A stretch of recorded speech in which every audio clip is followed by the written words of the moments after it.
Good afternoon, folks. Right, thank you very much for joining in this session this afternoon. My name's Anthony Martin, and I'd like to go through with you today a program around adapting to remote learning. So this is meant to be a little bit of a presentation, a little bit of a talk, but a bit more hands-on and showing kind of some of the devices and some of the different ways of working at home. So what I'll do is just, first of all, show you the human element to this meeting. So if I just send my video live, I'll share that out with you. So as I say, I'm Anthony Martin. I'm the Digital Innovations and Engagement Manager at Exeter College. And welcome to my man cave, effectively. So I'm working from home today. This is a bit of a preview into the inner sanctum of an IT guy's lair. At home here, I've set up some of my own kit, but I've also brought in some of the college kit as well to give you a bit of an overview about the different ways that we can use various technologies. The main point of this session is really because I'm very, very mindful indeed that there is a huge disparity with the kind of access to technology across, certainly across the Southwest region, but I think across all parts of the UK and indeed the world. There are families who only have a single device within the family, whether that's a laptop or a PC. There are certainly families who may have multiple children trying to do their studies and learning at the same time as well. Additionally, there are parents working from home, and there may be two parents working from home at the moment where they haven't been furloughed and they are still working. The current guidelines in this lockdown are stipulate that we should be working from home where we can. So that presents lots and lots of challenges for getting access to devices. So from a teaching point of view then, how do we get this these content, these lessons back out to our students if they can't access with us at kind of any given time, they can't access the content we're sharing. So I think we've already talked in some other sessions around flipped learning and around kind of creating pre-recorded content as a concept. But it's still inescapable. There are still going to be times for live events like this one, and it's really how do we deliver on that? So what I'd like to start off with is just a quick guide about some of the offering that we've got here at Exeter College and some of the advice we've been giving out, and also some access to resources for you either as teachers or leaders in your institutions, or if you're a parent and you're watching this video, welcome to you as well. Hopefully there are a few little insights in here, and do feel free to share this video far and wide if you think it'll be useful to other parents you know or other members of your colleges or schools. So let's jump straight into a presentation. I'll just share that one with you now.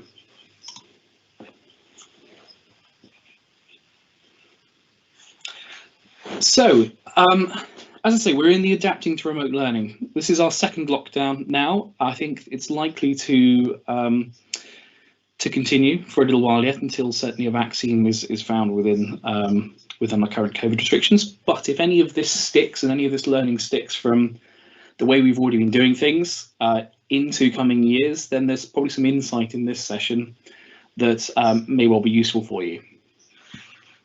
So, first and foremost, these are kind of some of the things I'd like to go through today. I'd like to look at a guide that we've made available for parents, learning at home, access to technology, broadband and connectivity, and then finally a little thank you and time for questions and answers at the end. So this first step is just to share a slide with you. This is just some of the resource we've been putting together as part of the EdTech Demonstrator Programme. So Exeter College is both the Microsoft Showcase School or college and also an EdTech Demonstrator. And as part of that, we put together loads of resource and loads of guidance on all manner of things. So remote learning, flipped learning, using technology, using tools and using Office 365 apps, for instance, in the classroom environments. The guide you've got on screen here is effectively it's for use for parents. It is the link when I've shared with you via the QR code or directly via the link underneath will take you straight to our EdTech Demonstrator page. This guide isn't live and uploaded there yet, but it certainly will be by the end of the week. We're hoping to get that one up and shared out with you. So do check back a little bit later in the week. Have a look at that, and by all means use the guide and share the guide if you think it's, as I say, useful for your colleagues and parents. Lots of great stuff in that one, but a lot of it we're going to cover today.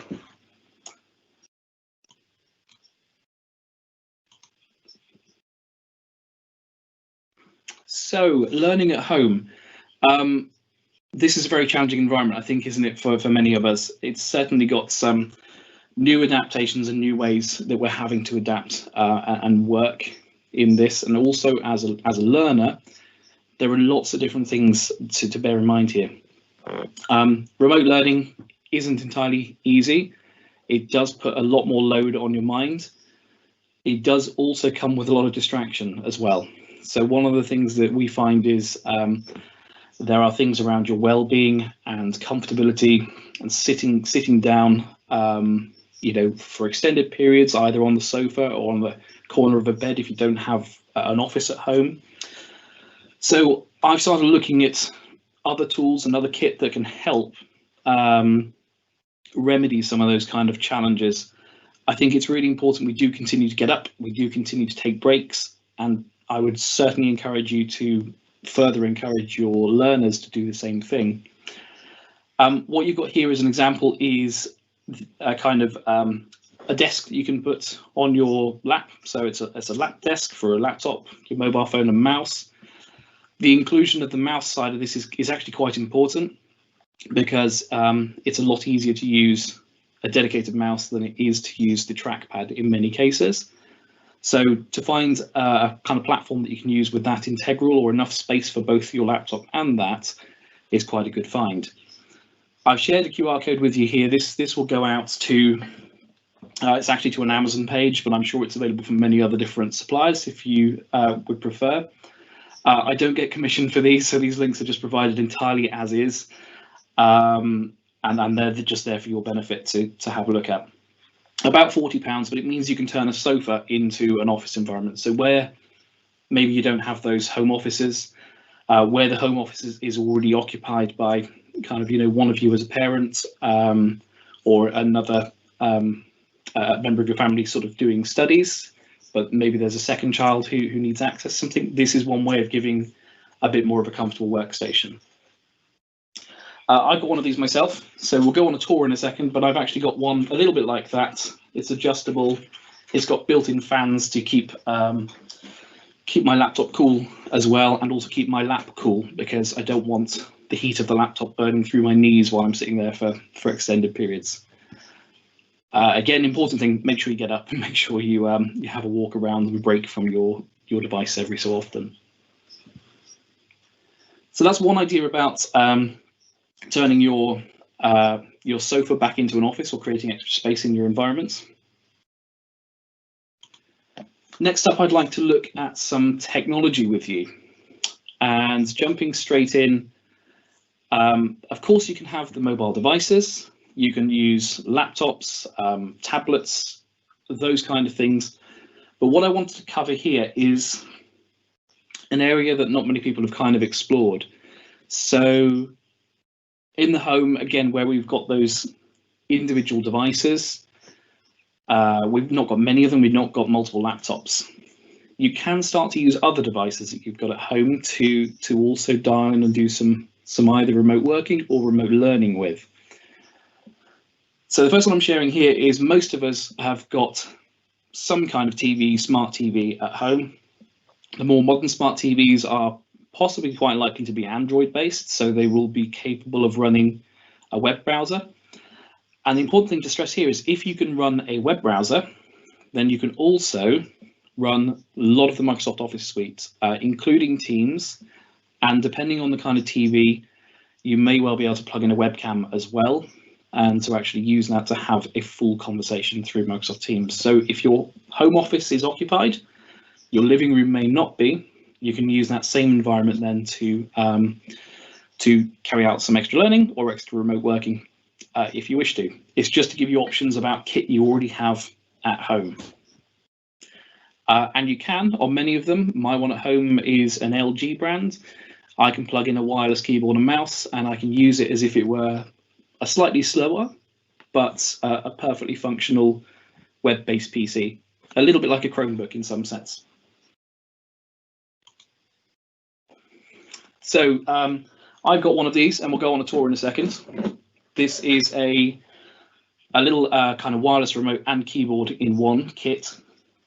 I've included that there. It's about £15 again from Amazon, but this is something to help work with that TV kind of setup. So I can use this on my TV to access a lot of the material that we use on a day-to-day basis in, for instance, Office 365.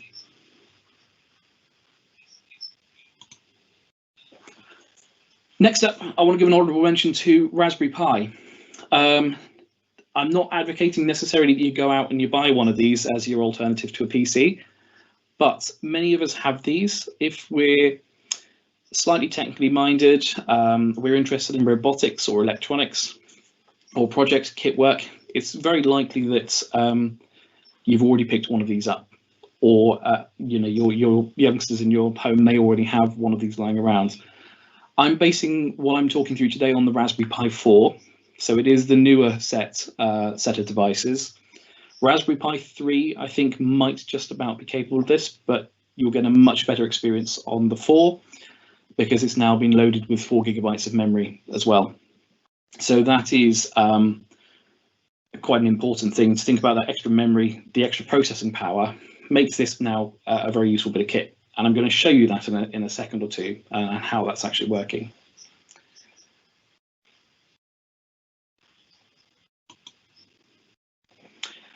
For your benefit, if you do want to have a look at something here, this is a new bit of kit that I've found recently. It's £93 from the Pi Hut.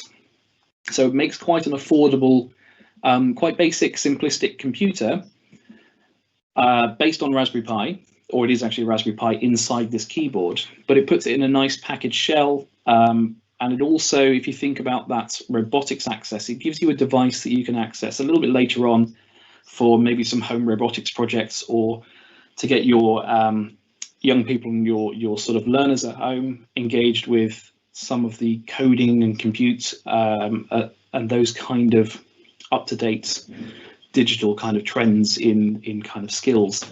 Really useful skills to have, quite an affordable device if you are struggling to get access to something.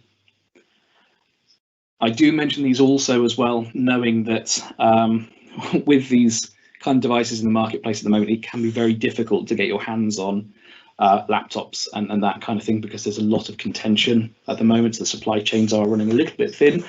So these are all alternatives to take a look at. It would be worth noting, again, none of this is commission based, but the reason for the timing of this particular session with you guys today is to share out around the fact that Black Friday is almost upon us. It's on the 27th of November.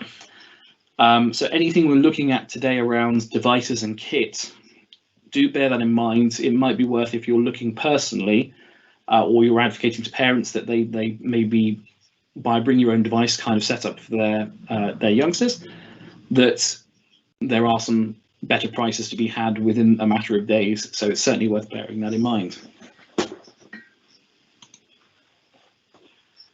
Okay, another device that many of you may have at home. I haven't got this on trial today. It's in my living room, so I haven't got it all set up, but I have tested this.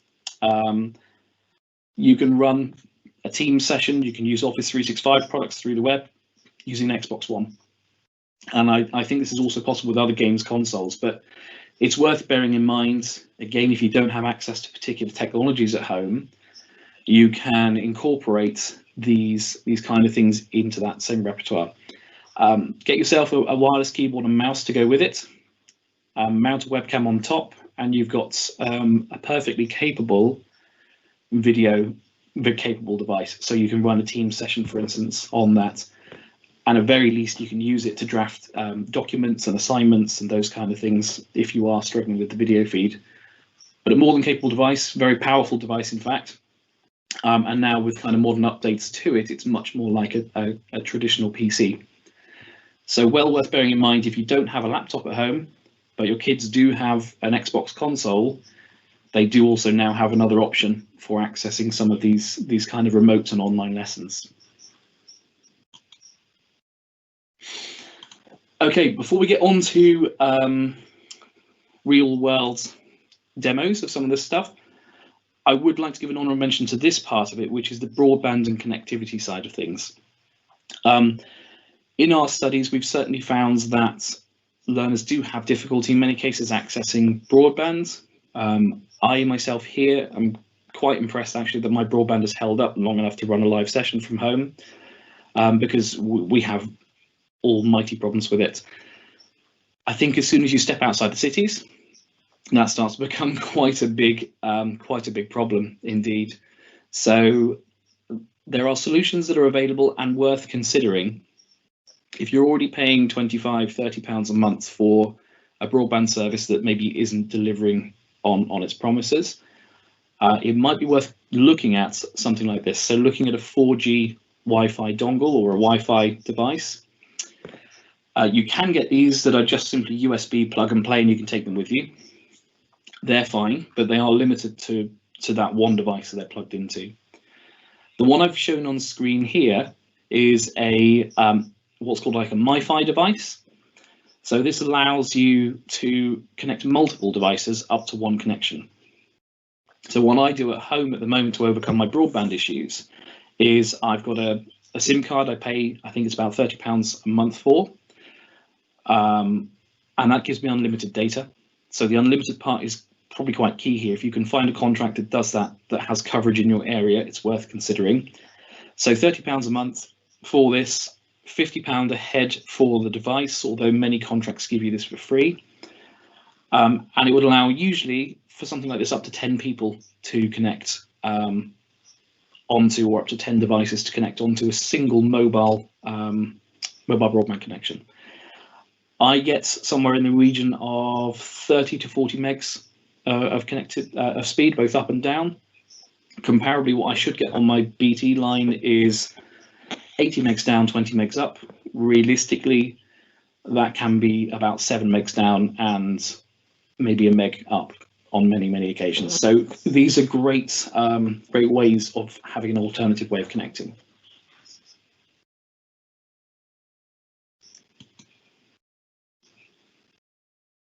Okay, now before I jump onto the thank yous at the end, I'd like to kind of go on a virtual tour with you, if I may. So if I bring you back to just my main video feed. So we're on my main webcam here. I'm just going to bring up a second video feed that I've got going on, so we can go and have a tour of some of these kind of things set up and show you them in situ, hopefully. So bear with me.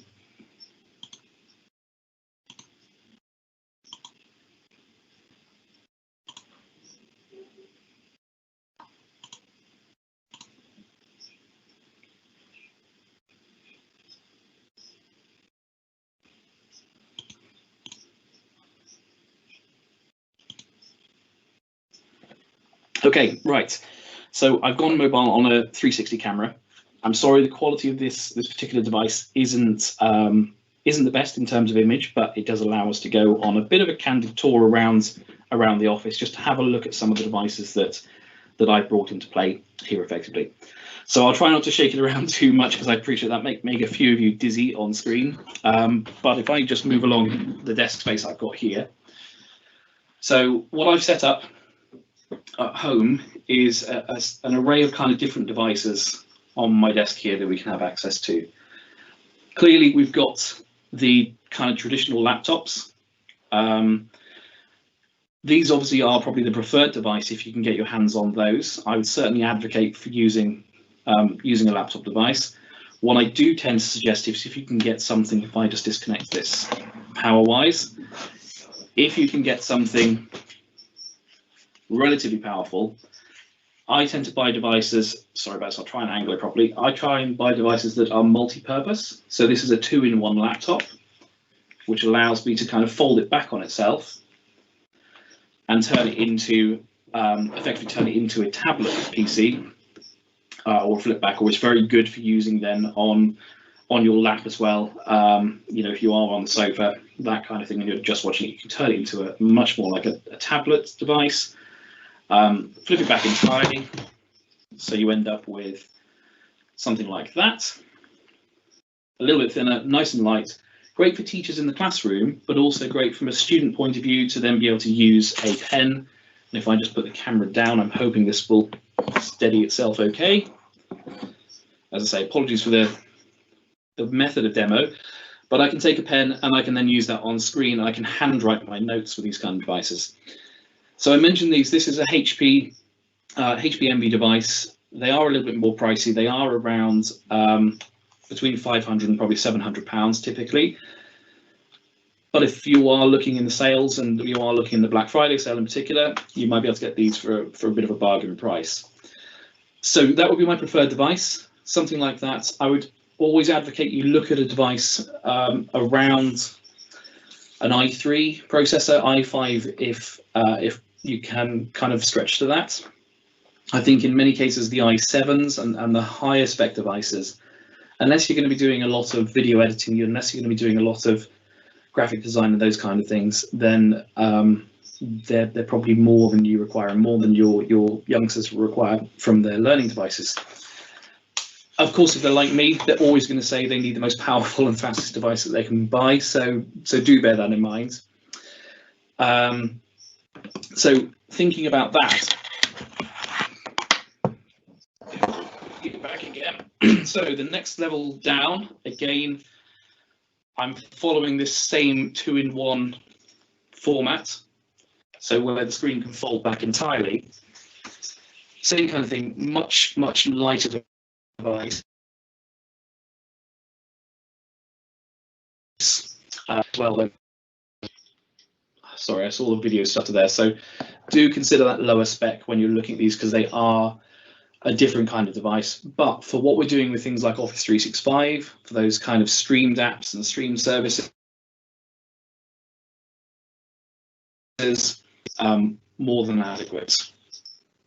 And I'm just pausing because I'm conscious that I think my broadband is giving you a few troubles there. So hopefully you're hearing this okay.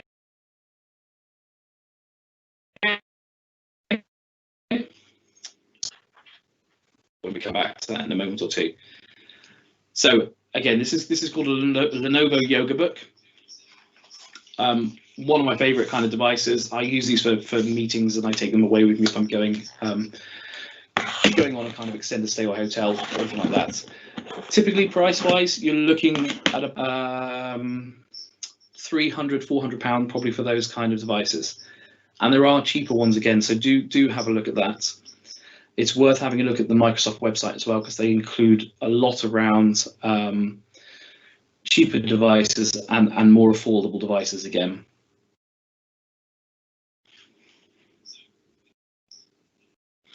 Okay, next up on the roadmap, what I'd like to do is just bring you back over here.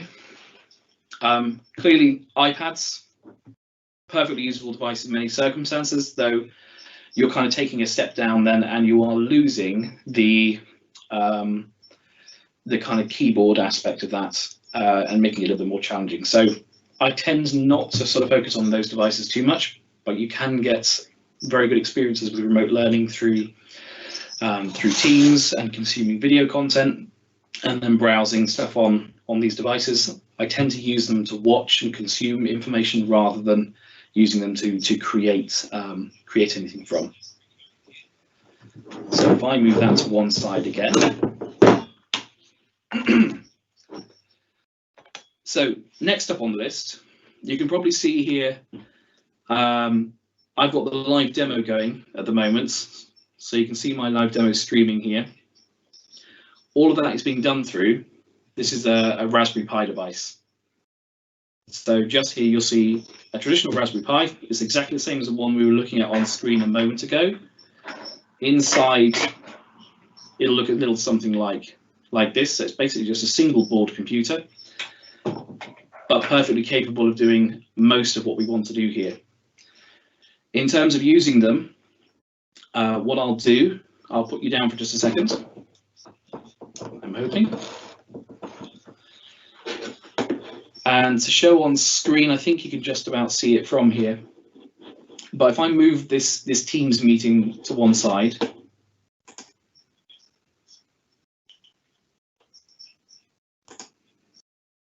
and I jump back into a Microsoft Teams session, what I can do on screen here is if I go to one of my normal teams that I've been working on in the college, I'm going to jump into my innovations team.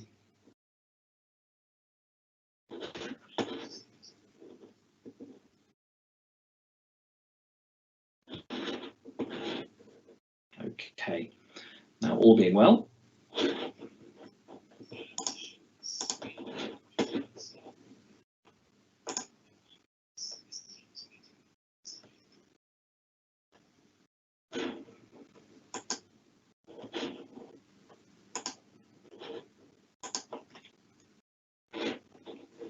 Apologies, I was hoping to give you a demo, so there we go. We don't always get technology working the way we'd like to. However, what I would like to show you is some extra stuff that I've done with this. So, normal keyboard, normal mouse, just hardwired into the Raspberry Pi. I could, however, use this, which is the remote wireless keyboard that we looked at earlier on for use with TVs. So I could use that in the setup as well. What I've also included, again, thinking about whether you've got these devices or webcams and those kind of things at home, is actually this is a 4K action cam instead. So I've just connected this up. You might just be able to see that it's coming up with PC connectivity. So this is showing that I can use basically a 4K small camera as a normal webcam on my setup. Sorry, let's just move that back. And what I will do is I'm going to flip back to the normal camera just to give you a bit of a better quality experience here.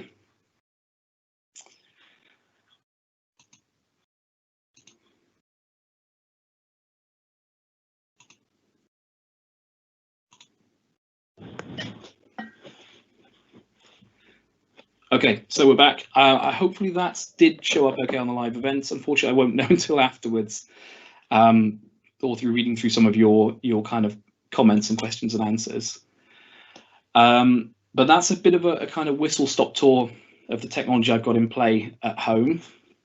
The other thing to briefly mention to you is, if I reach over and grab this now, when we were talking about those kind of MiFi devices, and the broadband aspect, there are larger scale devices that you can get, like this Tender Wireless kind of setup. It's a little mini router in its own right, but on the bottom of it, it has a hole for a SIM card, or a port for SIM cards. Well, that means I can plug it into the rest of my home network, and I can push everything across 4G instead of kind of relying on some of those maybe more flaky rural broadband setups. So that's a little bit of a run through of the technology. That's really what I'd like to go through with you today around some of these different ideas and different ways of working. And I'm just going to open it up to the floor, really, if anyone has any questions at all. I appreciate there is often a lag of 20-30 seconds on the call here, so do by all means feel free to pop any questions in the chat if you wish to, and I'll hang around for a little while to answer those. But otherwise, thank you very, very much for taking part.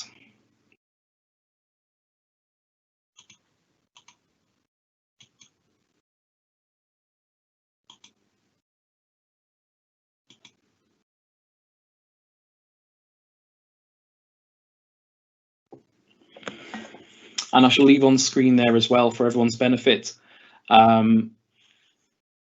some of my contact details. There's a link through to our EdTech demonstrator page. So if you or your school would like any additional support or guidance around this kind of technology, then do feel free to get in touch.